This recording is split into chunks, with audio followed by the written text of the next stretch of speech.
Look, man, I would love excitement and variety. But I Would you? make these picks with my Would brain you? and not my The heart. NFL signed your checks. Would you? It's brain and not heart. Yes, and brain is the one that understands the importance of money. So, yes. I make all my decisions with my heart over my head, and that's why my life's such a mess right now. That's adorable, though. Don't ever change, Katie. Don't ever change. That's adorable. And speaking of getting the party started,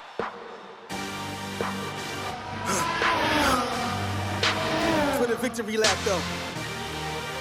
They ain't never seen nothing like this before. Lit the room when I came through the front door. Ask me if I stress overcome, what for? Train under trees, please pardon my sycamore. Touch burning sands, cross lands and stormy shore seasons in the year, yeah. Switch gears, we keeping haters in the rear. At the blood, sweat and tears and my goal so near. I see my victory so clear. I see my victory so clear. And today, we break through. And today, we break through. And today, we break through. And today, we break through.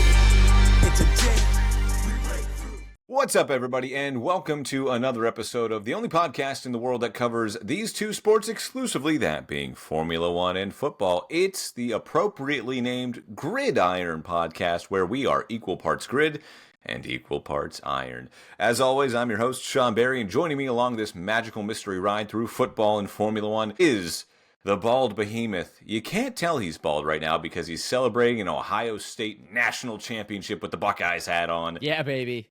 Kind of look like a Limp Bizkit fan, just a little bit if I'm not lying. It's just It's one of those Nick days Shook. when you don't want to wake up. Everything is fucked. Everybody sucks.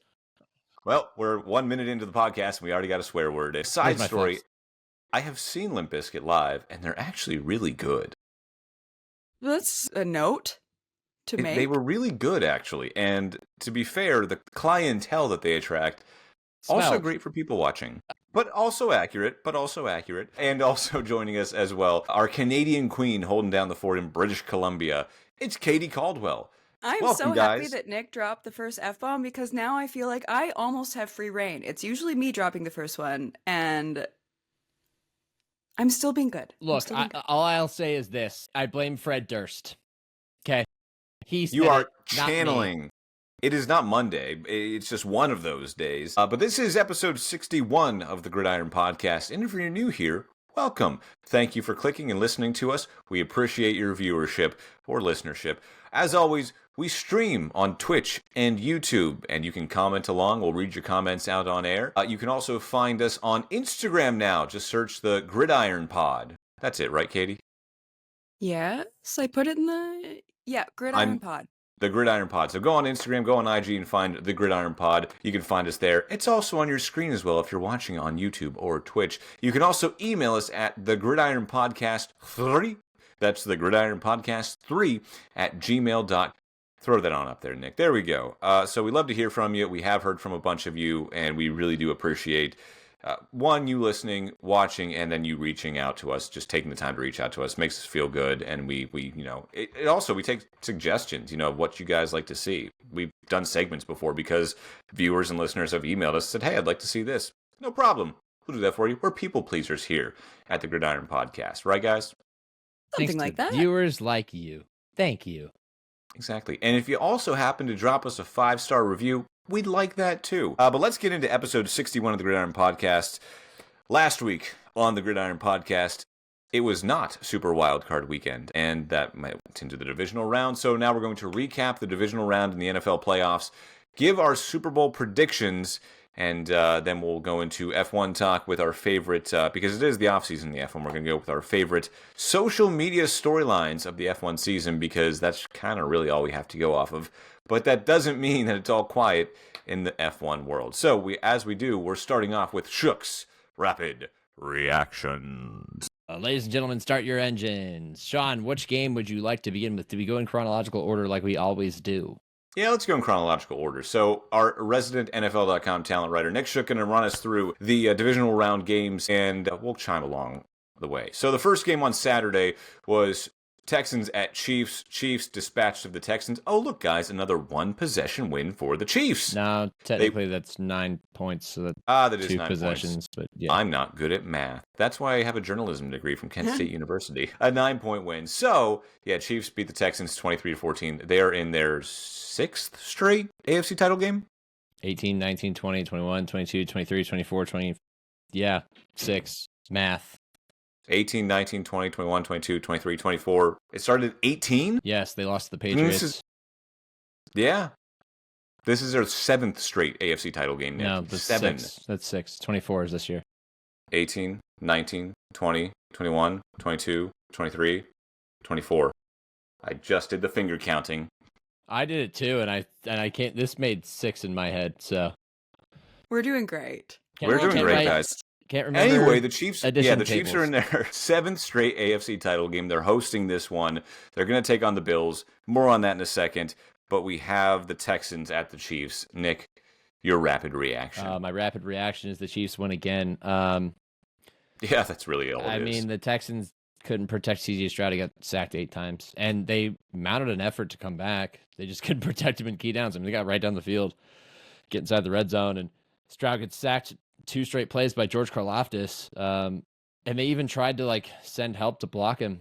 But they blocked him with a tight end and a running back, and it just didn't hold up. A bummer for the Texans season. I have not been able to speak for a day, and it continues to end like this. But Chiefs just keep winning in the same fashion they always do, which is being really annoying on third down. They only converted 4 of 11 third downs, but they converted the key ones. Mahomes makes a highlight play, throwing a touchdown pass while falling down to Travis Kelce. They put together a nice drive that Kareem Hunt ends with a 1-yard touchdown run, and they do enough defensively to keep the Texans to 14 points. I mean, this is kind of what we expected. Katie said, I think it'll be closer than people realize. And 9 points while it's 2 possessions, it really was closer than that for most of this game. I mean, the Texans. The line was 9.5, so Yeah. at least the Texans covered, yeah. I was actually at a brewery with some high school friends, and my one buddy, I guess, had put some money on it. And as soon as the Chiefs run out of the end zone for a safety, he just starts high-fiving the entire table. Yeah, baby, 9.5, let's go. And I was just like, oh my God, yeah. But Chiefs move on. They don't win in pretty fashion, but they just keep winning. Good season for the Texans. Ends in the same fashion as last year, but I think they should be proud of the fact that they got here, considering that their season was filled with struggles, filled with difficulties, lots of injury losses, a bad offensive line. They have things to fix, but they should feel good about where they're headed going into the offseason after a season in which they never really looked their strongest until it really mattered the most on wildcard weekend and for a good portion of this game. Can I just say, the Chiefs, I know, first of all, how do you leave Travis Kelce so GD wide open all the time? Second of all, that defense, I know it was good all year long, but now it's really starting to scare me a little bit, actually, what they can do consistently against good teams. It's boring to watch the Chiefs, yes, but since we cover Formula One and football, can I liken them to Max Verstappen? Excellence can look boring at times, but at the same time, they are so excellent that they're making it look easy. I like the attempt. Max displays a higher level of consistent excellence, I think, than the Chiefs do. But they've only lost ass so definitively, especially not this last season, but the one before, where he won every single one except Carlos. He was winning by 45 seconds. Guys, and that just hasn't been the situation with the Chiefs. They've all been so close every game, but like we've talked about, they've got that dark magic with them. Yeah, but they seem to win every. But they've done exactly what they needed to do, and realistically, they only lost 1 game this year. Yeah, I know they lost the Broncos in a blowout fashion, playing backups week 18. They're just death taxes. They're Thanos. They snap their fingers. They're inevitable. And to the surprise of no one, the big discourse heading out of that game is the Chiefs and the penalty calls and their relationships with the refs. And it's we gotta expect it after every game it's gonna happen. But then it sucks when they're blatantly frustrating calls that get people going. But yeah, it just feels like after every single big Chiefs game, that's the big takeaways that everybody's arguing about. Can I pose a question? It's tired, though. Yeah, go ahead. That's the thing, is it feels so exhausting. That's exactly what it is right now, because it just feels so predictable. And all of our teams have been burned by bad calls. And I think people get so frustrated because the NFL right now wants to protect their quarterbacks. So then when calls don't go a certain way and it's Mahomes involved, like everybody gets so wild about it. And I'm just tired of talking about the Chiefs and the refs and the penalties. It's the like Taylor Swift agenda. They're just trying to push Taylor Swift. It's like, stop I will it. give the refs credit because on that one play though, where Pat Mahomes like was running to the sideline and clearly pulled up to like stay in bounds, and he got pushed out of bounds and like flopped out of bounds, and everyone's looking for a flag, and you could hear the crowd, "Whoa!" No flag was thrown. He was in I bounds. will give the refs. Yeah, I will give the refs credit there. Like he clearly like slowed up, turned around, like, "You gonna push me?" But answer me this. So 2 years ago, Juju Smith-Schuster draws that holding penalty against the Eagles in the Super Bowl. If that call is not called, are we talking about the relationship between the refs and the Chiefs right now? Yeah, we absolutely are, because it was the right every week still. It was the right call. It was just a call that I don't think you make in that situation. But I'm saying that like that whole scenario doesn't happen. Are we talking about the relationship? Yeah. Really? Yeah. Okay. Every week still. Because everybody's tired. They're tired of the Chiefs because they hate the Chiefs. They hate the Chiefs because they win, but they hate the Chiefs because of Taylor Swift too. Like, let's be honest. People are really irritated by the whole cut to Taylor Swift. And she takes up less than a minute of the 3-hour broadcast. Yet it irritates people. And also Caitlin Clark was there too, which I mean... That just pissed more people off because America hates women. They unfortunately. sure do. Unfortunately, Nick, I feel like I'm Michael Myers. It's worldwide. I feel like I'm Mike Myers on the stage next to Kanye. Like, I'm gonna let you have your moment, but Beyonce made one of the greatest albums of all time. There were 2 calls in that game that actually I think there was legit complaints about, and I don't like to talk about calls that much.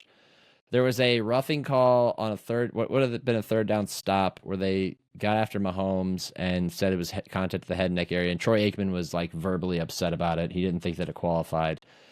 And then there was another one where Mahomes is clearly like a runner. And then at the last second, he bails out to try to get down just because he knows he's going to get clobbered. And then they get flagged for that one. And it's like, dude, if that's a running back doing the exact same thing, you're not calling that penalty. And I hate that. But that's just the state of football. That was the exact call that I was meaning when I said it's different when it is the quarterback position. And that just seems to be an NFL thing. But that's the exact call.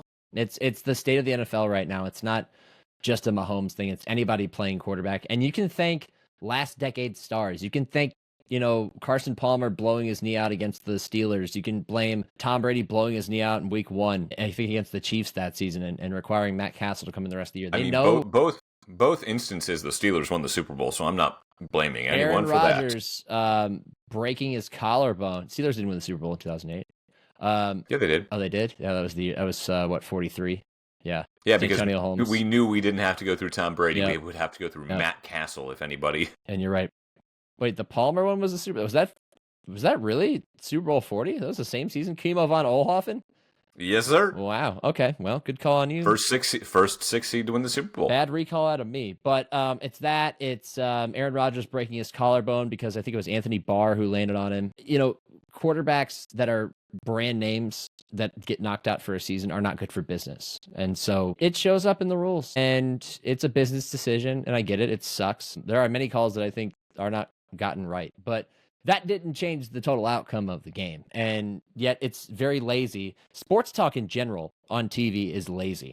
It's distilled down to a very simple thought process so that the average consumer can understand it, and then relay it in the barbershop and in the bar and wherever else online. And then it just becomes an echo chamber and groupthink. And that's why we are where we are. Well, let me break that stigmatism real quick. And I know we're way off of your rapid reactions here. So let me ask you this question, answer it, and then we'll get on to the next game. But you say that, these are to protect quarterbacks. These rules are to protect quarterbacks and keep the product good on the field.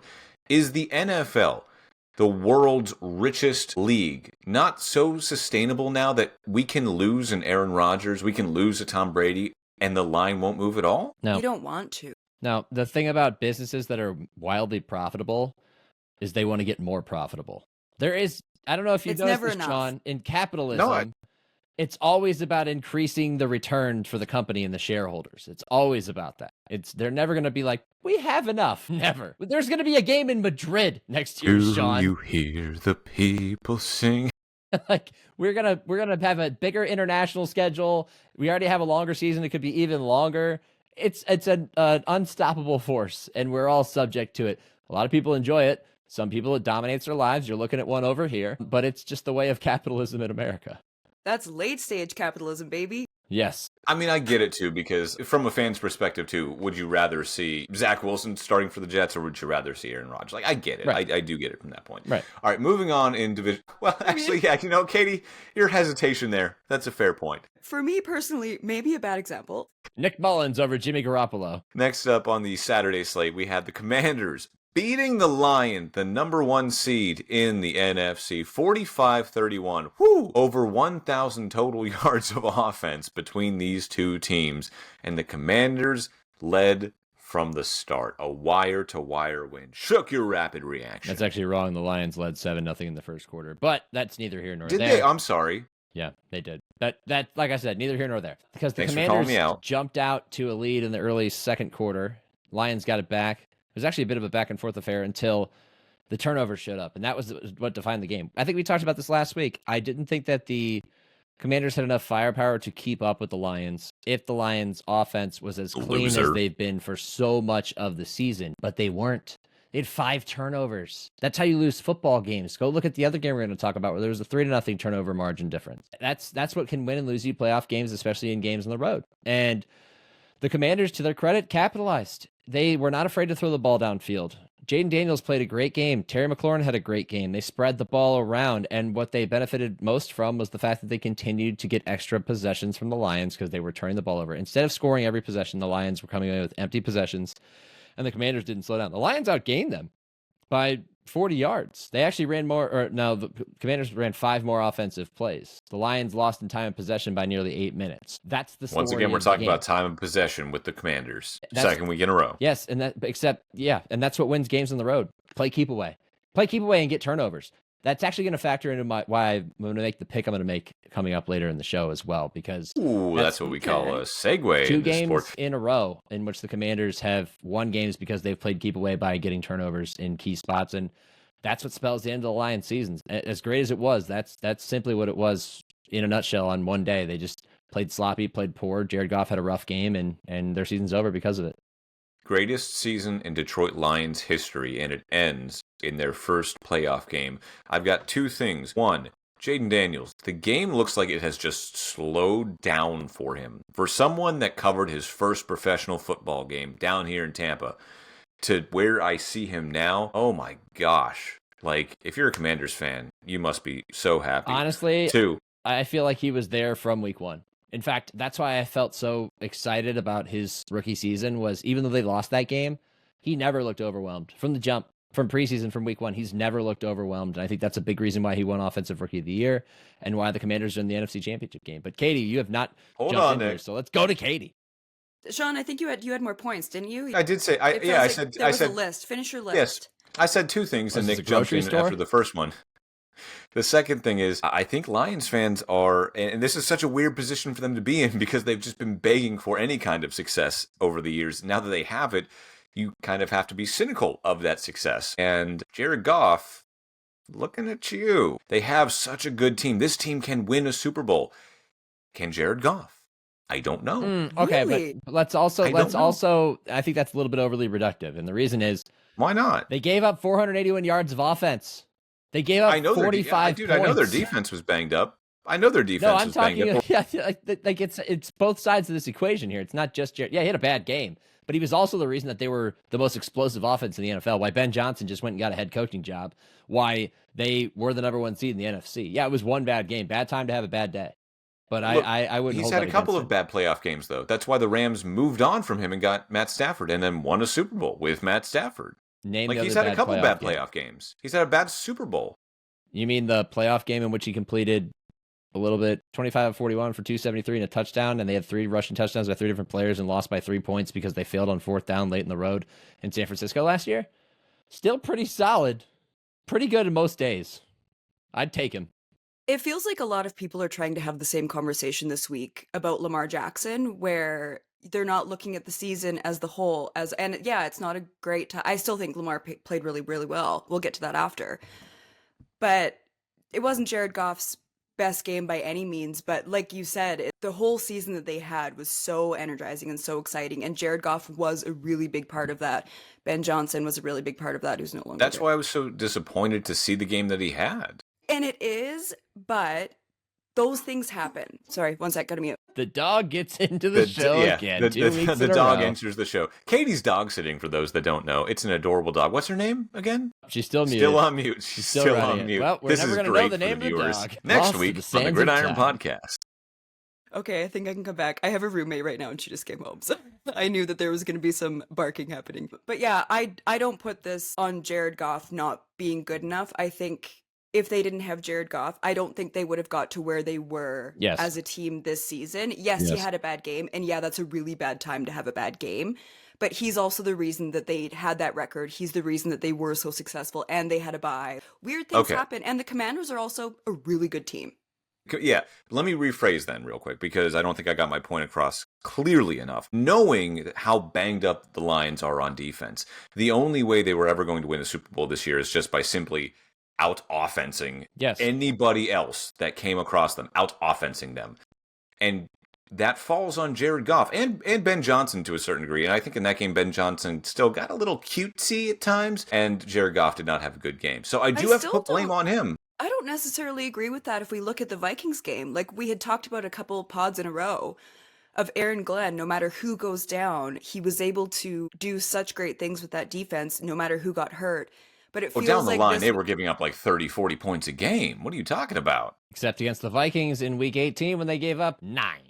Yes. I still think, though, that this felt like a game where the injuries had finally caught up. Because there were a lot of performances by the Lions where it felt like he got so much more out of those guys than any other DC would have. I'm just saying this is one of those moments where you have to like outscore the other team. You just have to out offense them. You have to outpace them. It's like Princess Leia going, Obi-Wan Kenobi, you're our only hope. And Obi-Wan Kenobi was like, here's 3 turnovers. So Jared Goff, you're our only hope. Oh wait, you had a bad game. Now we're screwed. That's putting too much responsibility on him, I think. He's the quarterback. No, but what I'm saying is if he is your only hope and he has a bad day, and it's unfortunate that he had a bad day, that doesn't mean that he can't win you a Super Bowl. It means he had a bad day at a bad time. I agree with that. Okay. This game, by the way, so I picked the absolute worst weekend to go out of town and pick up a freelance work gig. So I didn't watch this game live. And I've had a slight crush on the Lions for like a few years in a row, and then I started getting a bit of crush on the Commanders. So this game I was like so looking forward to, and then had the big realization of shit, I'm gonna be at the Canucks game that night. No. The Canucks are pretty mid right now. They're pretty mid, yeah. They're pretty mid. So I was at that game and I'm working before the game and I'm like checking my phone and I'm going, holy shit. And then people are texting me a bunch of expletives and I'm like, keep checking. And I had a few friends, I'm like, give me a rundown, give me a play-by-play of everything that is happening. And I feel like almost the entire Canucks game, I'm just staring at my phone. And then eventually I just started watching the game at the game that I was I missed most of it, but I was seeing what was happening, and it was such a wild experience not being able to watch this game, but then seeing the score, but not necessarily having all the context. I got home yesterday and I watched the game, and then as soon as it ended, I started watching it again. I just like could not believe what I was seeing.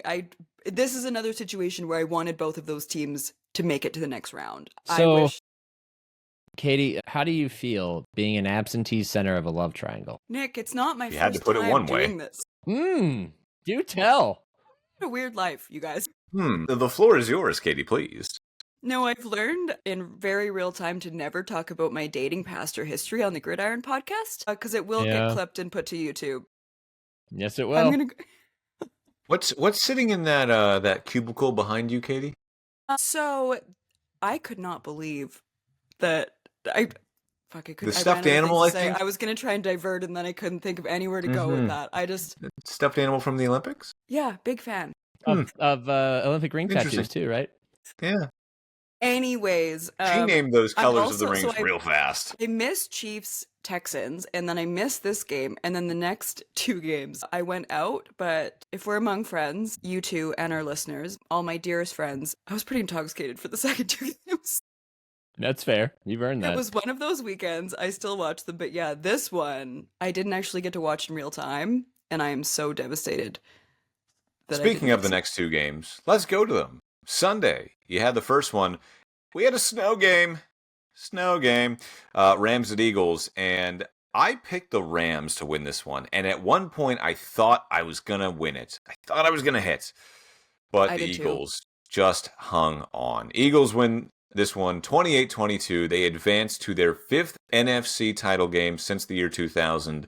That is most of any NFC team. Snow game, and all right, Nick, I'll get your rapid reaction to this first before I pose the question I wanted. But go ahead. So both teams appear to be anticipating precipitation at some point. It started as like a sleet of sorts. They took shots early, didn't really quite work. But the big play worked really well for the Eagles early. They blocked up a quarterback run for Jalen Hurts so well that Jordan Mailata got like 25 yards downfield and had nobody to block the whole way there. That's just how effective it was. He scores from 44 yards out. They hit a 62-yarder from Saquon Barkley. It's 13-7. But the Rams are staying in the fight. And then the snow shows up, and it becomes a kicker game, which is crazy in the snow. Cardi hits 2 field goals. Jake Elliott hits a field goal. Hurts gets sacked in the end zone for a safety because Kellen Moore, for some reason, is putting him on a 5- and 7-step drops deep in their own territory amid the snow when he's got a banged-up knee and can't really move. Bad play calling, bad situational play calling out of Kellen Moore. But the game swings back in the Eagles' favor because of the snow. Because the team from LA struggles with ball security in the snow. Jalen Carter had a phenomenal game. He punches the ball out of Kyron Williams' hands. Eagles recover, get a field goal out of that. Matthew Stafford's under pressure, gets the ball knocked out of his hands by Nolan Smith. Zach Bond recovers. Eagles get another field goal out of that. And just like that, after the safety made it a 1-point game, they're suddenly ahead 22-15. That's a touchdown difference. Sean, I know math is hard for you. And then when the Eagles get the ball back late, I look at there's about 4.5 or so minutes left, right? And I just think, I actually said this out loud to nobody in particular. Here is where Saquon Barkley closes the game. And no more than on the very next snap, he takes the handoff, he bounces it outside. The entire Rams defense that was in the box gets caught in the wash, and Saquon Barkley goes essentially untouched 7-8 yards for a touchdown to make it 28-15, game over. Except then Matthew Stafford and the Rams are playing free and loose in the snow, where traction's an issue, where you can run a bunch of comebacks down the sideline, where you can kind of throw in a moment of desperation with nothing to lose. Correct me if I'm wrong, but in a snow game, the defense is the one at a severe disability because the offense knows exactly what they're going to do, when they're going to cut, when they're going to plant that foot, and the defense is they're the ones that are going to slip and fall. This is why I hated playing defense when I played and always loved playing offense because I want to know what I have to do. And the Eagles defense gives up a quick touchdown, 10-play, 70-yard drive in 1:48, and then they get a stop because for some reason Kellen Moore calls 3 terrible plays, and they go 3 and out, and Stafford drives them back down the field, and they damn near do it again. They get all the way down to the Philly 13. But in that moment, Vic Fangio's stunts that he deployed on the defensive line in the second half, which we talked about on NFL Daily, they work to perfection. They get in the minds of the Rams offensive line. Jalen Carter fakes like he's going to crash down inside on a stunt, a little classic twist, and instead he fakes and then cuts the opposite way to a free lane to Matthew Stafford. He sacks him, pushes him back for a 4th down play, and a pass sails over Puka Nakua's head. And just like that, the Rams season is over, but they made it interesting. They battled to the end in the snow. The elements weren't good. The Eagles probably built better for it than the Rams, and they ultimately come away. Reactions? When we talked about this game last week, and we recapped Wildcard Weekend, Sean was like, the Eagles don't look good. Like, they won, but it's not impressive. And you weren't wrong. I just said that I'd pick the Eagles because that defense is just too damn good. And for most of this game, that was also true.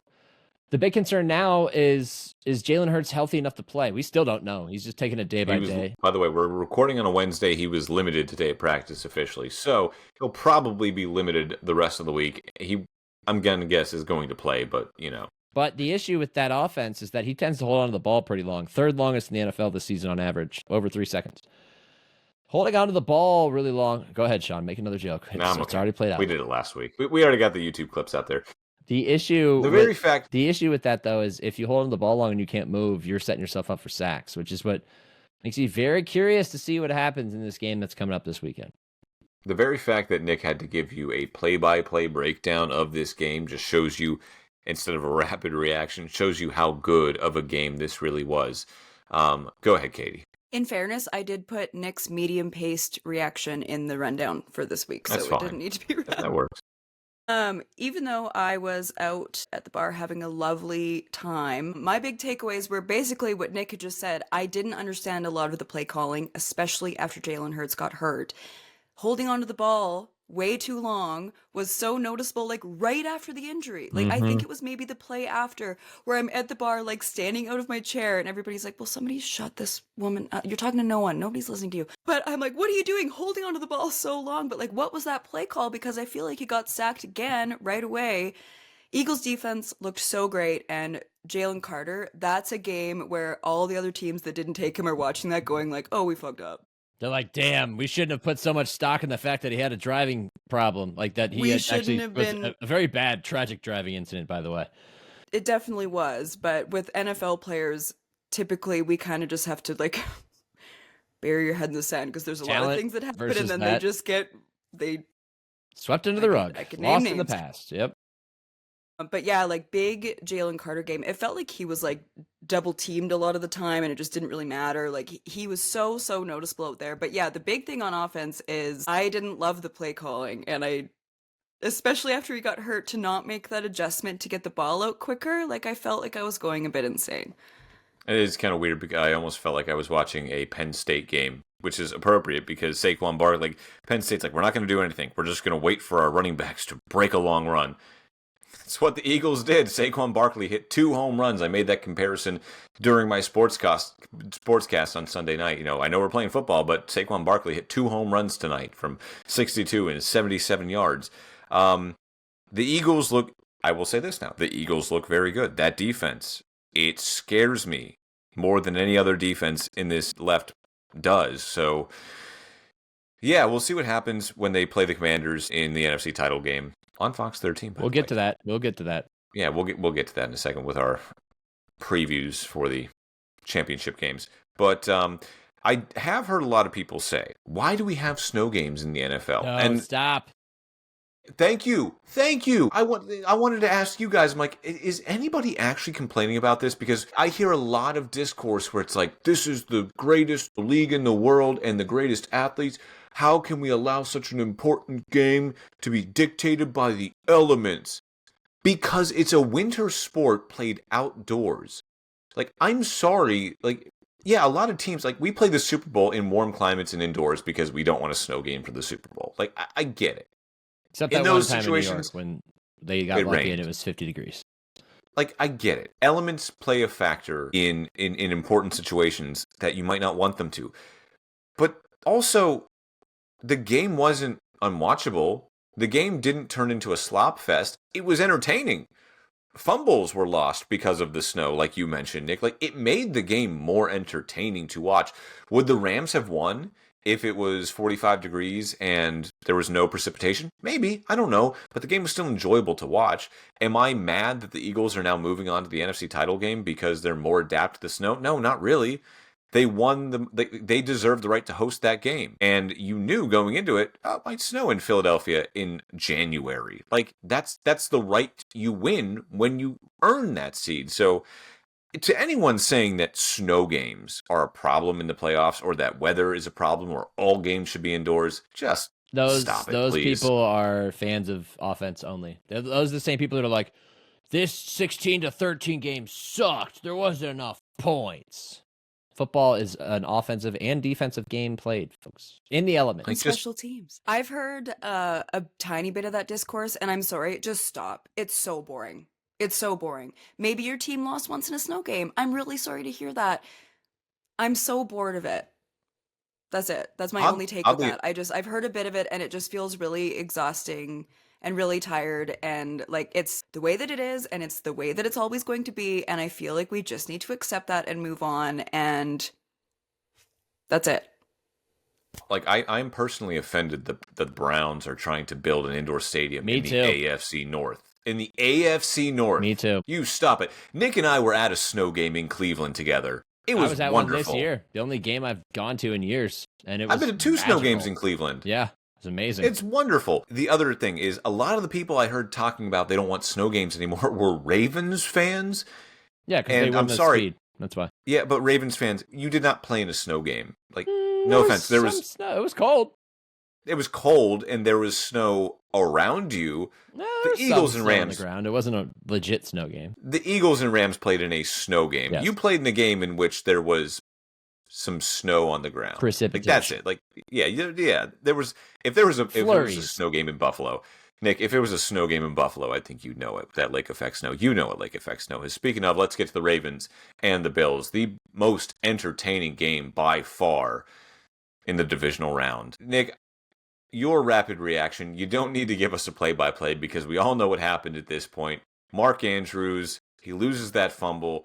Luckily, the Bills only go down and score a field goal, so the Ravens still had life. They march down the field, they score a touchdown, and then once again, Mark Andrews is called upon, and he drops the ball. I feel for the man. Me too. I do. The ball could have been thrown a little bit better, if I'm being honest. But your rapid reaction to the MVP Bowl. And the ball was fine. That was fine too. I hate to sound like a broken record, but it turnovers again define this game. I mean, the Ravens outgained the Bills 416 to 273. They lost the time possession battle because they turned the ball over. You know what this reminds me of? A Steelers-Ravens game. Yeah, except The Steelers all beat the Ravens by turnovers- doing exactly what the Bills did. all the turnovers came on one side. I mean, it feels, and I've gotten crushed by Bills Actually, fans wait, for hold this. on. I've seen this game before because Mark Andrews missed a 2-point conversion against the Steelers not like 2 years ago. Same situation. I remember this. I've seen this movie before. Anyway, continue. It all goes back to the Steelers for Sean. I understand. It does. Look, like, if you turn the ball over in the playoffs, you're more likely to lose. Like, it sounds too simple, and I get it. But the Ravens looked better offensively. I got crushed by Bills fans for this, and I'm going to stick by it. This is a game the Bills win and feel lucky and fortunate to have won, and they celebrate their win, and they prepare for Kansas City. It's not a game that they feel like they went out there and completely earned. Now, they forced the turnovers, and I give them credit for that. But I think that knowing their potential, they're like, okay, we escaped defeat or escaped having to potentially face overtime if Josh Allen doesn't go down the field in the minute 30 and lead them to victory. And sometimes that's all you need in the playoffs, man. Survive and advance. That's all it is. The Ravens probably flew back to Baltimore, taking themselves the whole way back. And that was because they knew they had opportunities and they blew them. And also, one more thing.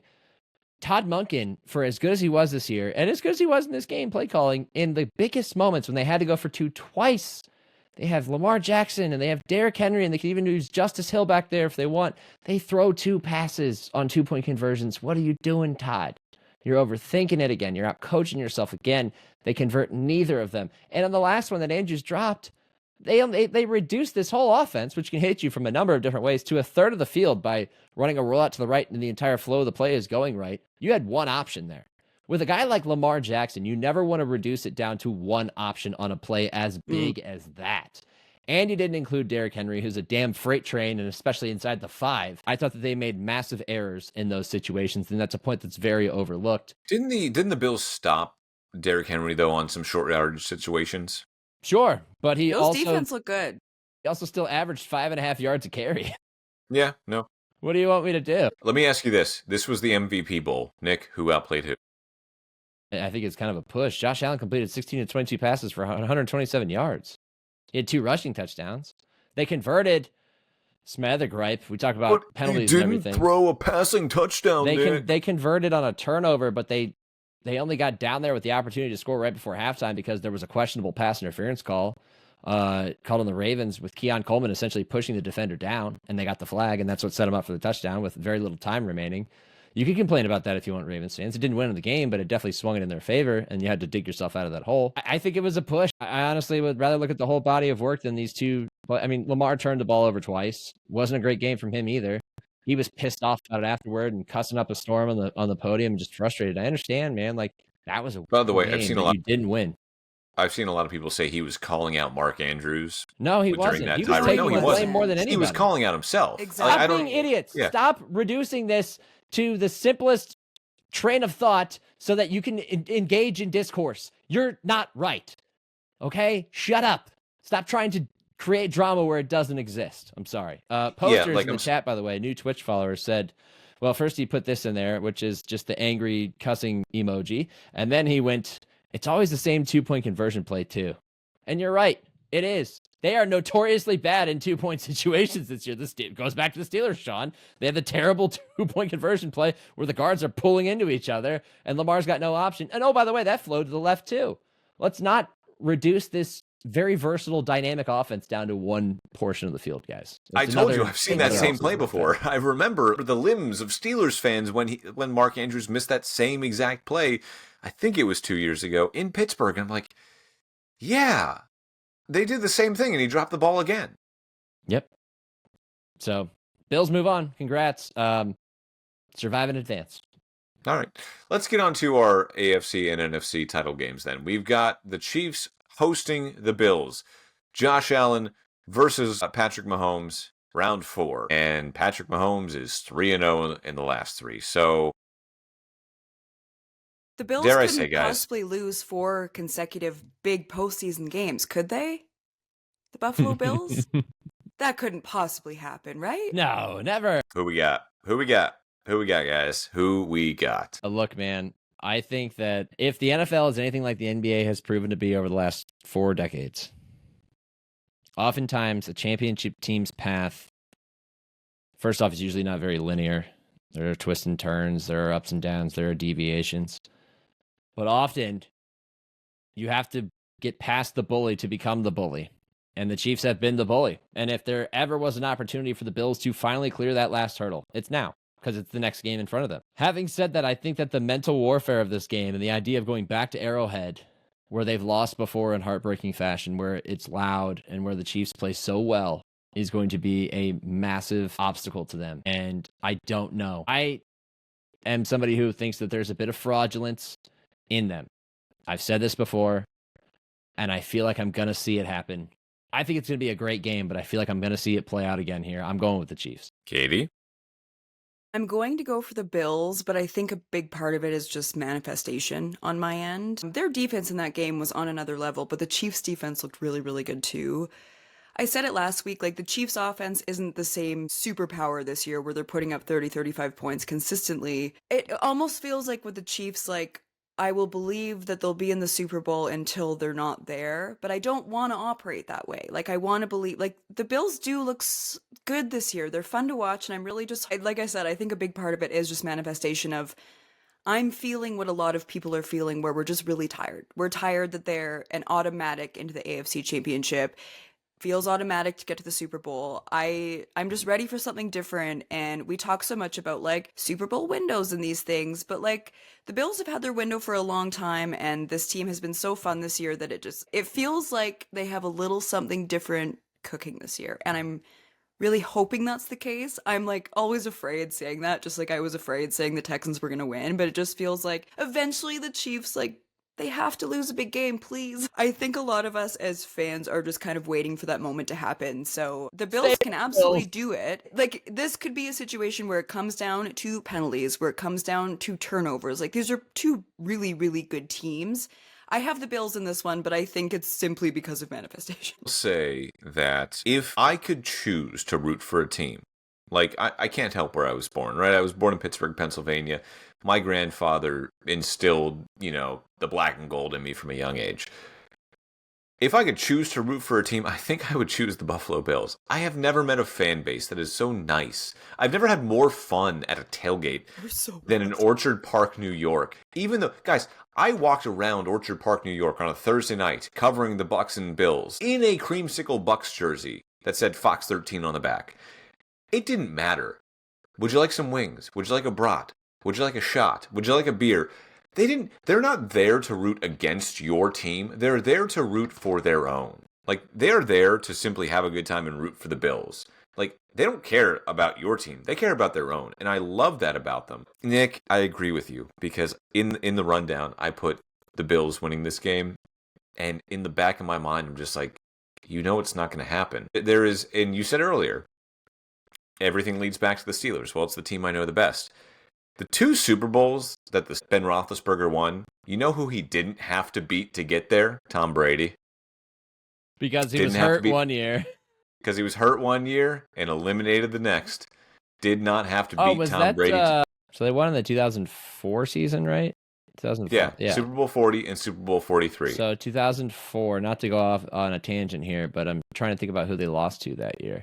This is a tangent safe space. We got the time. Wasn't that 2005? Yeah, 2004 was the Eagles-Patriots Super Bowl, so that would be 2005. It's 2005, Super Bowl 40. So the Steelers beat the Bengals, Colts, and then Broncos that year. Oh, they lost to Denver. Yes. I think. No, I have to Google this. Yes, but you're right. You're right. So the Steelers, even though I got to see them win 2 Super Bowls, they never beat the Patriots in a big game. They played them in, I think, 2 or 3 AFC title games or 2 or 3 playoff games. 2 of them I know were AFC title games, and they couldn't get past Tom Brady. They just couldn't get past that team. This might just be Josh Allen's kryptonite. Like, it just might be. So for that simple reason, reluctantly, I'm going with the Chiefs. It feels like eventually the odds have to swing in their favor. And I know I made a joke about losing 4 straight Super Bowls, but it just feels to this like team, that can't be their legacy forever. Like, eventually something has to break. I'm not even a Bills fan, but I feel for Bills fans so much. It just doesn't. The way that the Chiefs win games, they make it ugly. Their defense is improving. I am of the belief Bills defense now, can make some noise, though. Yes, they can. I Big am of the time. belief now that the Chiefs are going to win every game they play until they are officially eliminated. And until then, that's the way I'm going. Oh, I'm just so I think I believe that to my core, but I'm so tired of that I think I'm trying to convince myself that it's just not going to be their year. That's fair. That's fair. Our friend Chris jumped in the chat. He said, "Go AFC. NFC Championship makes me sick." So that's a perfect segue, Sean. That's perfect because we'll go to the AFC Championship game next. Wait, no, that was the AFC Championship game. NFC Championship game. Sorry about that. Commanders at the Eagles. I said in my sportscast, the Eagles are flying off to the NFC Championship game. Actually, they're not flying anywhere. They're staying right at home. We saw this game, week 17, I think? Yep, and Kenny Pickett played in that game because Jalen Hurts got hurt. Hurts got hurt. Interesting. It was week 16. So this is going to be a fun game, if I'm being honest. I'm so Both of these games, I'm not mad about either of these matchups. I think we're going to have 2 really good games. I don't know if the Commanders are a Joe Burrow and Cincinnati situation where we kind of see like this young and upcoming team no one thought that would be here, make it all the way to the Super Bowl, or if the Eagles are just kind of that unstoppable force. For my money, not to cut in front of you two and go first, but I'm going to go with the Eagles. I think we're going to repeat of 2 years ago in the Super Bowl. I'm going to take the Eagles. 2 years ago in the Super Bowl, the Chiefs beat the Eagles. But honestly, here's this: if you want to go off of recent history, which I'd caution against most times, the Eagles won their first matchup in Philly. Saquon Barkley had a couple of rushing touchdowns, and the main reason they lost that second game, which was played in Washington, Landover, if you will, Maryland, was because Hurts got hurt.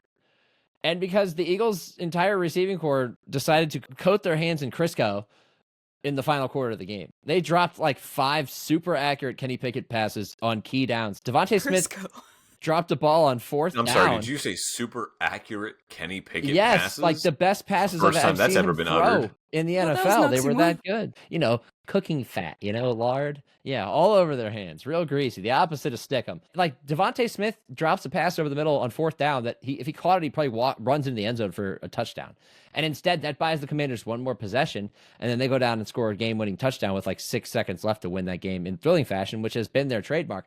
But at some point, as we just said about the Chiefs, the pixie dust has to run out. And if you look at trends in the way they've won their 2 playoff games, it has been all about turnovers. It's been all about dominating time of possession. I think about that Buccaneers game. If they don't turn Baker Mayfield over and deepen their territory, which, by the way, that was coming off of a possession in which they failed to score on 4th down, they don't get that second opportunity to score.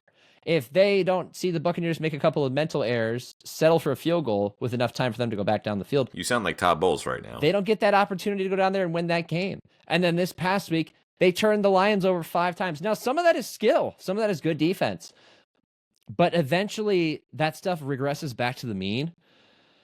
And this Eagles team doesn't turn the ball over that much because they run it well and because Hurts will just take a sack before he throws a pick. So I feel like even if Hurts isn't mobile in this game, even if he's less than 100%, if they can ride Saquon and if Kellen Moore can avoid, getting lost in his own brain and just making bad calls in bad situations, they're going to avoid the mistakes that allow the Commanders to gain an advantage. They have home field advantage. they have Saquon Barkley more than anything.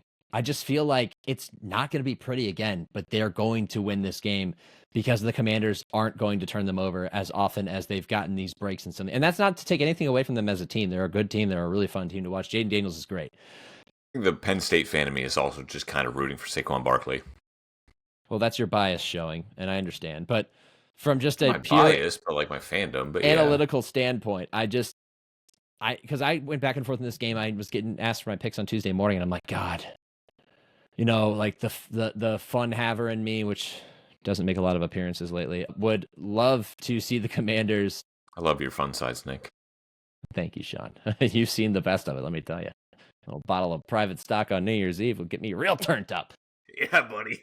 It's not great liquor, by the way, now that we've gotten older. But back then, it was magical. The fun side of me wants to see the Commanders win and get Washington in the Super Bowl. The person who wants variety doesn't want to cover the same matchup that I saw 2 years ago in Phoenix.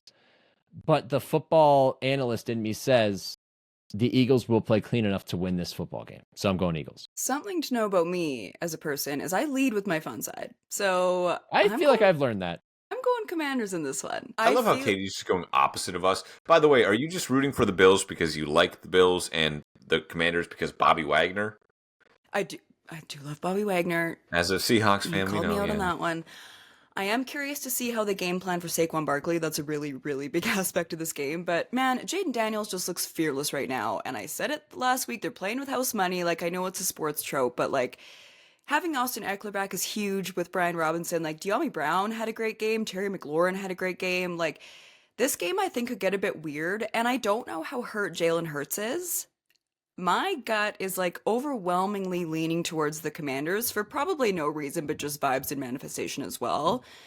It's a vibes-based podcast. It is. There's a world in which the Commanders are in the Super Bowl, and that is just so fun to me. Like they look like they're having a lot of fun right now, and you just took down the number 1 seed coming off a bye. Like, this is already such a great season for them, and like the way that Jaden Daniels is playing, I don't think this guy has a ceiling right now. Let's also give them some credit, too, because it's not like this team has come out of nowhere. They won 12 games this year. Like, the Commanders were legit But this they year. came out of nowhere this season in total. Yes, this season, I know. But along the way, someone must have been like, hey, this team's pretty good, They actually. were 7-2 at one point.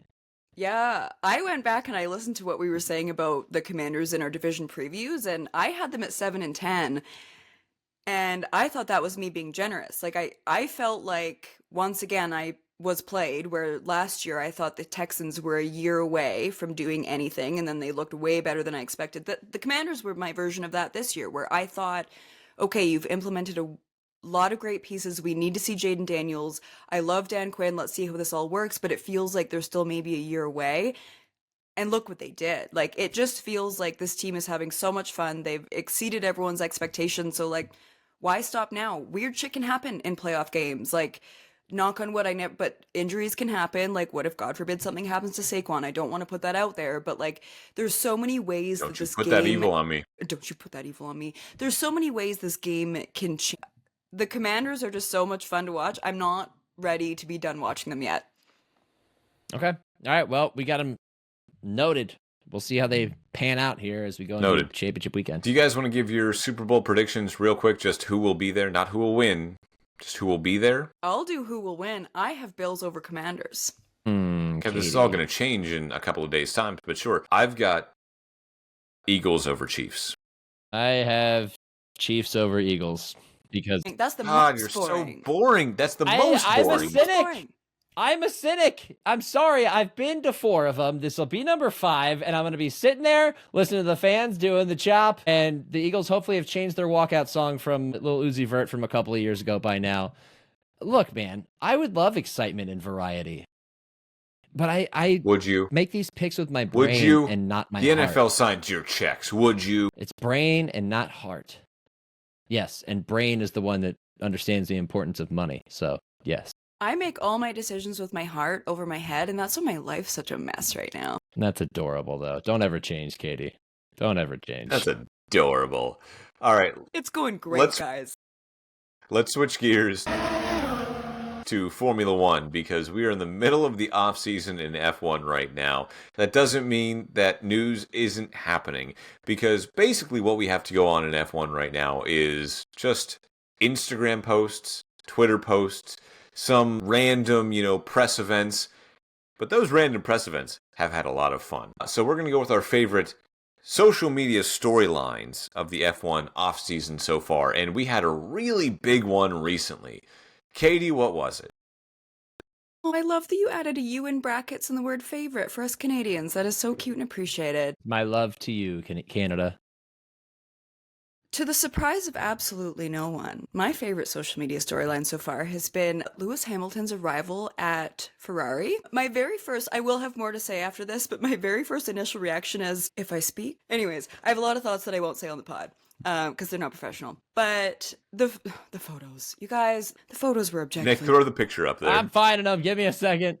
The photos are objectively beautiful and, hauntingly beautiful, as Lewis hold on. Hamilton is known to do. I'm going to read Katie's tweets text to all of us. Help with the sweating emoji 4 times. Sean, you betrayed me. That one, but then also the one of him in front of the building. So this photo was so cool of Lewis Hamilton, where I think it was his first official Ferrari one in front of the building, but... I'm not gonna lie, this looks weird. It's weird seeing him in red. I'm sure McLaren fans thought the same thing when he was wearing white with Mercedes, but this is just, it looks weird. I don't hate it. I don't dislike it. It's just, this is weird. I also don't hate it. Nick, do you have the other photo that you can pull up of him in front of the building? Maranello. There we go. Bro looks like a Bond This is the photo villain. where I say, if I speak. So first off, let's just talk about the attire. There are so many, Nick, there's so many things we could talk about with this photo. He is embodying Il Commendatore himself right now. One thing that I love about this, someone pointed this out on F1 Reddit. So in the background, the building has 7 windows and 1 door. Here's my problem with that theory. That door isn't open. But Nick, and one of those windows curtains are open. This door has a handle. And Lewis Hamilton, but which also, I will always point this out, it should be 8 windows because he should have 8 championships, but I digress. But I think little moments like that are like, oh, F1 is so back, baby. I love that people are speculating about shit like this, but this photo to me, I, as a Mercedes/Lewis fan, wasn't sure how I was going to feel heading into this new era. Am I still going to have any attachment to Mark? Am I going to be full Ferrari on this one? And do you guys know the feeling of when you finally get the ick with your ex? Finally? Yeah. And you're like, hey, thank God, we've arrived. I feel a bit like that with Mercedes right now in the best way, where I'm like, I am fully diving headfirst in an unhealthy way into my new budding relationship with Ferrari. It's happened. I'm glad you said that because I got that feeling today. When I looked at Lewis in red, I was like, you know what? I can get behind this. I like this. I might be rooting for him all year. See, I'm a bit different. I feel like if Lando left McLaren, I feel like I'd stay with McLaren. I wasn't sure if I would or not until this moment. And seeing Lewis in these photos, Sean, I'm a changed woman. I mean, I don't blame you. I mean, bro is styling and profiling. He looks like a Bond villain that is about to take you out to dinner. But I would accept the invite. I still, I've talked about this on the pod quite a few times that, the Drive to Survive episode with Mercedes was really telling. And for our newer listeners to the pod, I said before, you don't always learn a lot as an F1 viewer watching Drive to Survive. But that was one where I feel like I walked away from that episode being like, the vibes are pretty bad there. And the way that they were treating him and talking to him felt really uncomfortable. And I feel like that was my first step to getting the ick with Mercedes. And then now that I saw Lewis in the Ferrari outfit, I fully he also tested have moved on from Mercedes. This is my official announcement, you guys. Welcome. Which, by the way, good on Ferrari for allowing fans. I mean, they weren't inside the track, but they were on the outskirts of the track. But good on the authorities in Ferrari for not hiding Lewis in a Ferrari. Which, from a PR standpoint, why would you? One of the greatest drivers of all time is in a blood red Ferrari. You want him to be seen. You want the build up and the hype. And this is This is phenomenal. It just yeah. feels like it makes so much sense seeing him there because Ferrari is so like they have such a rich history and there's so much like elegance and class and there's so much Ferrari that when you see Lewis standing there like in that outfit in front of the car in the building, it, like something clicked and something altered my brain chemistry of like this is where he's supposed to be right now. When you saw the announcement months ago that he was leaving Mercedes to go to Ferrari next season, I mean, it broke the internet, it broke Twitter for a second.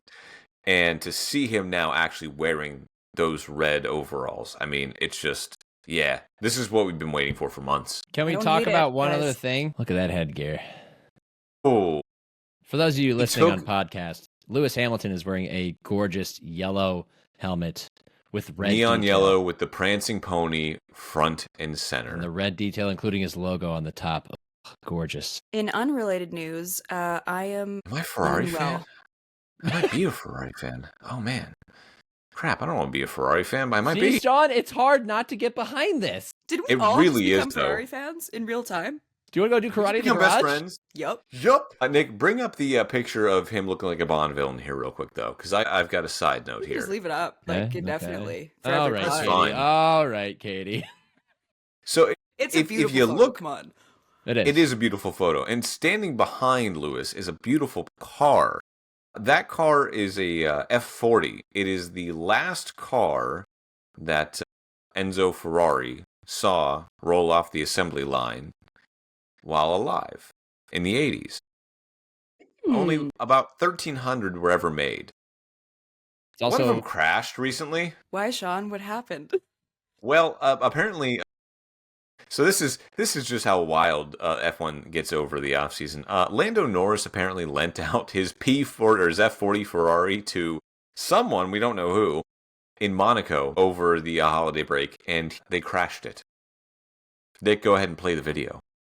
I can't play it video, first off, Why not? because it'll get us delisted from YouTube. But But you just have to picture The video it in is your out there. head. You can literally just go search Lando Norris Ferrari on any social media platform. Yeah, his incredibly expensive millions of dollars Ferrari, vintage Ferrari, of which only 1,300 were ever made, was crashed, not by him, in Monaco. And I just have a love photo. that. That'll work. that'll do. Okay, that'll do. That'll do. That'll do, pig. That'll do, pig. Yeah. I mean, that's a piece of art, just leaning against a guardrail on the mountains Yeah, for of those of Monte you who Carlo. don't know and are watching on YouTube or any of the other video platforms that we have, including live on Twitch and YouTube, which you can always follow and subscribe us on, it's not good when the rear bumper of your car is perched on top of a guardrail. Or Not it's great, just but- missing because it's been removed by said guardrail. That's not good. Not great. I mean, these cars go for like $3 million, and good on Lando Norris for I guess investing in one. But at the same time, maybe don't give it out to your buddies while you are on holiday in Dubai, which is apparently what was happening. So Lando Norris can't catch a break. Had a bad season. I mean, had a good season. He finished P2, but like a bad season when he could have won the championship. And while he's on holiday break, someone crashes his prized Ferrari. I wish someone would do this to my Volkswagen Taos. I need to start lending it out. Well, don't say that now, because when it pops up, the insurance company's gonna be like, "Hey, you premeditated this." I'm sure ICBC isn't listening to the Gridiron podcast. If you are, lower your insurance rates, please. Please. It's insane what you're doing to us. Please. My favorite storyline of the F1 season is not as fun, but it is. I like somebody that shoots straight and hits hard. Yes. Pause. And I'm going to turn to none other than Martin Brundle, who took aim at Elon Musk recently and said, quote, "I like Twitter. It has served me and F1 for a good while. But Elon Musk is such a daily globally interfering dick, I feel the need to go somewhere else." I loved Martin Brundle before. I love him now. His like track walks before the race and talking to celebrities who like actively don't want to talk to him, and then he just like one-lines them and one-ups them as they walk away, or just zings them as he walks away because they weren't friendly to him, are great. But this takes the cake. This is the best. I love how he thought Paulo Banchero was Patrick Mahomes, but at the same time he's like, you know what? I'm going to take aim at the richest man in the world. This man gives 0 Fs. Martin, we love you. Come on the pod sometime. Calling someone a daily, globally interfering dick is such a funny, amazing, great thing to say. Oh, it's the best. I feel Because so it's accurate. inspired by his level of hater because I identify as a bit of a hater myself. And Martin Brundle and I seem to have the same people that we're not super huge fans of. But I think a lot of people are haters of Elon Musk right now. why, Sean? Rightfully What so. happened? Not the time or the place, Katie. I also Anyways, I have great one answer, favorite. Nick. Good answer for this. Thank you. I have one F1 storyline, off-season storyline that nobody's paying attention to. That as I try to mess with layouts here, there we go. That'll work that time. Hopefully it stays. Is it the buzz cut? Still a new platform. No, it is not the buzz cut. It is something that is very personal to all of us, and that is last week's show. Sean did a great job of spreading our show on social media, something that we're trying harder to do as the screen switches again. And Will Buxton, the subject of our discussion, catches the pod, listens to the pod when we talked about him for roughly 10 to 15 minutes, and tweets us back, appreciate the love, guys. Thanks so much. Katie, I hope we can make an IndyCar fan out of you. If that isn't peak moment in the history of the Gridiron podcast, I don't know what is. I think I texted you guys, oh my God. No, wait, it was holy shit. And Katie goes, did Will Buxton just tweeted us? Except maybe with a few more expletives. This is, no, I mean, I feel like he's a friend now. So it's Bill. May we call you Billy? Billy? Friend Billy of the Bucks? pod. I think somebody Yeah, goes by friend of the Will, pod, Will prefers Buxton. Will over Bill, but that's just me. Come on the show, Will. Well, Will and Sean are colleagues of Fox now. That's a party. Yes. Get in here. Yes. I can slack Will Buxton if I so desire to. Will, we'll see you down here in St. Pete coming up here next month for the St. Pete Grand Prix. But yeah, that was mighty nice of him. He retweeted us too. We got a lot of traction. So nice of him to do that. And, I don't know if Tom Brady would ever do that for us. And this is also a call to action for all of you. If you like the podcast, first off, give us a follow on Instagram at GridironPod. No spaces, no brackets, just Gridiron Pod. Good job on you, Pod. Katie, getting that handle. And also, you can always reach us via email at what, guys? The Gridiron Podcast 3. That's the Gridiron Podcast 3. Damn those other two. At gmail.com. Guys, any final notes for episode 61 of the Gridiron Podcast? Some things we didn't get to. Ben Johnson, congratulations on getting hired by the Bears. Hopefully you can make Caleb Williams into a superstar. Aaron Glenn, congratulations on getting the job with the Jets. Hopefully you can dig them out of their hellhole. And Liam Cohen, congratulations on going back to the Buccaneers with the Rays. Good job avoiding the Jaguars. It's got to be a coach in waiting situation, right? Got to be. Who knows? What a mess that team. I'm low-key kind of sad that this version Why are of the Bucs a mess? No, she's talking about the Jags. Oh, the Jags. Sorry, the Jags. Jags are such a mess. Anything to do with them is a mess. I'm low-key kind of sad that this version of the Lions isn't going to be the same anymore. We knew that both these guys were going to get a job this season. But yeah, I'm a little sad as someone with a crush on the Detroit Lions that both of them will be leaving. I just don't think the team will be quite the same. Yeah. They lost both their coordinators. Both those guys who got jobs were their offensive and defensive coordinator. Which, of course, is going to happen. Also, Sean, earmuffs for 1 second. That Tom Brady game was so bad. That was so bad. It was like borderline unlistenable. I was getting so distracted the entire time because he was either talking to me like I was 5 or he was explaining like, this is a cross route. This is this and this. And I'm like, where's the nuance? Where's the storytelling? I found this was one of the biggest games I've watched in a long time. And the color commentary was unwatchable. A lot of times I'm watching Tommy B. Sean, continue to earmuffs. Why are you laughing? You're not supposed to be listening. A lot of times I'm watching Tom. Just for a disclaimer, as a Fox employee, I am prohibited from entering this conversation. You shouldn't even have responded to that because you shouldn't have been listening to the words I was just saying. But usually I'm watching Tom Brady on Red Zone, and every time I hear his voice, I cringe. And to watch a full, important playoff game with justice for Greg Olson and Justin for Kevin Burkhardt, because goddamn, that was painful. That was painful. Yeah. You're going to watch a Super Bowl with him, I hate to tell you. Yeah, KB. Yeah, KB. That was sick. That was awesome. That was so awesome. Like, what was, Tom? Do you want to break down what happened to us, or are you just going to sit there and say it was awesome? I'll tell you what. Sorry, I have some feelings. Sean, I'm so sorry. The Rupert Super Murdoch, Bowl I'm is so sorry. No, you're not. The Super Bowl is one game I'll be glad I'm not watching on TV and I'll be watching in person for that very reason. They're seriously doing the Super Bowl? Humble brag, Nick. Yeah, Fox has it. That's their A team. Yes, Kevin Burkhardt and Tom Brady will be calling the Super Bowl. I knew all the logistics behind Fox having the Super Bowl and them being the A team, but it was this exact moment where I connected those dots. Yes. In unrelated news, I'm going to be busy Super Bowl Sunday. I won't be able to watch it. I'm going to catch up on some of the highlights on mute, and I cannot wait to watch, not listen to, but to watch the Bills beat the Commanders. What? The game. At least we're not going to hear Tony Romo. Yeah, he was not fun this past weekend either, making James Cook jokes because of his name. Let Cook cook.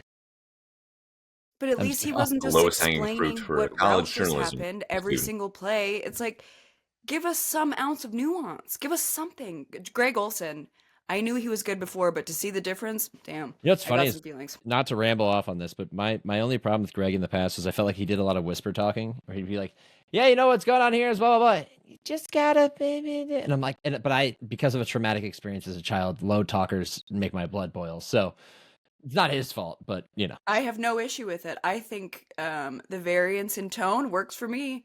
And just anything to get Tom Brady out of the booth, I'm very, very, very happy. You might as well just do one of these while you're at it. Who, me? Well, Super Bowl was 58? 59. 59. 59. 59. Kevin Burkhardt and Tom Brady. And that's all Sean Barie has to say about that. That's all I got to say about that. Yeah, that's all I got to say. Wrap about it up, that. Sean. This has been episode 61 of the Gridiron The Podcast. Nick Shook episode. We went different. That's what I meant. Not Rick Nash. I meant Nick Shook. Oh my goodness, Nick Shook was number 61 on the offensive line. This has officially been the Nick Shook episode. Why didn't you tell us, And buddy? that was the cowbell of the that Gridiron my parents Podcast. used to Thanks so ring much at for my listening. games. As always, you can hit us up on Instagram at the Gridiron Pod.